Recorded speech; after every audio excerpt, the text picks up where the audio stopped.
একটা ছেলে কি সুন্দর, 18 বছর, 20 বছর, 25 বছর, এরকম তাগড়া একটা জওয়ান, তার ভিতরে এতটুকু বুঝ নাই যে আমি যে একটা মানুষ, আমার কি করা উচিত।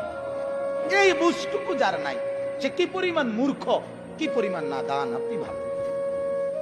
সকালবেলা ঘুম থেকে উঠে আরেকবার ঘুম যাওয়া পর্যন্ত একটা মোবাইল তার সঙ্গী, আর কতগুলো বন্ধু 4-5 জনের লগে আড্ডাবাজি, এরা তার সঙ্গী। এরার লগে একবার খারাইয়া মুতে, একবার বৈশা মুতে, একবার মোবাইল চায়, একবার নর্তকী দেখে, একবার নাচ দেখে, একবার কানের মধ্যে ইয়ারফোন লাগাইয়া গান শুনে, একবার মাইয়া দেখলে এটার পিছে পিছে হাঁটে, আরেকবার বেডি দেখলে এটার পিছে পিছে হাঁটে, একবার অসভ্য কথাবার্তা একজন আরেকজনের মধ্যে আলাপ সালাপ করে, আবার কতক্ষণ গেমস খেলে, আবার কতক্ষণ কি আপনার এই মোটরসাইকেল ফাইলে মোটরসাইকেল চালায়, হ্যাঁ, শিক্ষার হই হুল্লোর। আপনি বলেন এটা কি কোনো জীবন? বেটা তুই বল, বেটা বাপ তুমি বলো না, তোমার বিবেক তোমাকে কি বলে? এটা কি একটা মানুষের জীবন হইতে পারে?